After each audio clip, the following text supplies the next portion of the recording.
শুধুমাত্র আবহাওয়া দপ্তর থেকে পাওয়া আজকের সবচেয়ে গুরুত্বপূর্ণ খবর।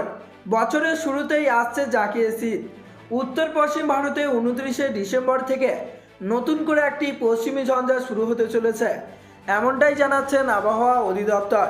এছাড়া আজও আগামীকাল উত্তরবঙ্গ সহ দক্ষিণবঙ্গ এবং কলকাতার কোন কোন জেলার আবহাওয়া কেমন থাকতে পারে, এই বিষয়ে কি বলছে আবহাওয়া দপ্তর, বিস্তারিত জানিয়ে দেব ভিডিওটির মাধ্যমে। বিস্তারিত জানতে হলে অবশ্যই ভিডিওটিকে শেষ পর্যন্ত দেখবেন, আর ভিডিওটি ভালো লাগলে একটি লাইক করবেন। আর এই ধরনের আবহাওয়ার আপডেটগুলি প্রতিনিয়ত আপডেট পেতে হলে আমাদের চ্যানেলটিকে সাবস্ক্রাইব করে পাশের থাকা বেল আইকনটিকে প্রেস করে আমাদের সঙ্গেই থাকবেন। তো চলুন এক নজরে দেখে নিই। এই মুহূর্তে পশ্চিমবঙ্গের ওপরে তেমন কোনো সিস্টেম নেই, তবে সাগরের দিক থেকে আসা জলীয় বাষ্পের পরিমাণ বেশি থাকায় পশ্চিম দিকে ঠান্ডা বাতাস রাজ্যে ঢুকতে পারছে না। আগামী কয়েকদিন এমনই আবহাওয়া থাকার সম্ভাবনা রয়েছে বলে জানিয়েছে আবহাওয়া দপ্তর।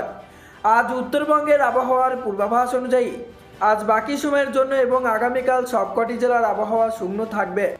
আগামী 5 দিনে হিমালয় সংলগ্ন পশ্চিমবঙ্গের রাতের তাপমাত্রার তেমন বড় কোনো পরিবর্তন হবে না বলে পূর্বাভাসে জানানো হয়েছে। আজ দক্ষিণবঙ্গের আবহাওয়ার পূর্বাভাস অনুযায়ী আজ বাকি সময়ের জন্য আবহাওয়া শূন্য থাকবে, তবে দক্ষিণবঙ্গের সবকটি জেলাতেই কোনো না কোনো জায়গায় হালকা থেকে মাঝারি কুয়াশা থাকতে পারে। অন্যদিকে আজ দক্ষিণবঙ্গের সবকটি জেলার আবহাওয়া শূন্য থাকবে বলে আবহাওয়া দপ্তরের পূর্বাভাসে বলা হয়েছে। গাঙ্গেয় পশ্চিমবঙ্গের জেলাগুলিতে আগামী 5 দিন রাতের তাপমাত্রার বিশেষ কোনো পরিবর্তন হবে না বলে পূর্বাভাসে বলা হয়েছে।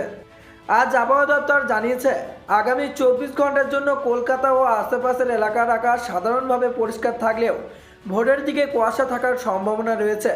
সর্বোচ্চ ও সর্বনিম্ন তাপমাত্রা থাকতে পারে 26 ও 16 ডিগ্রি সেলসিয়াসের আশেপাশে। তো বন্ধুরা, এই ছিল আবহাওয়া দপ্তর থেকে পাওয়া লেটেস্ট আপডেট। তো আজকে এখানেই বিদায় নিচ্ছি, আবারও দেখা হচ্ছে পরবর্তী কোনো লেটেস্ট আপডেটের সাথে।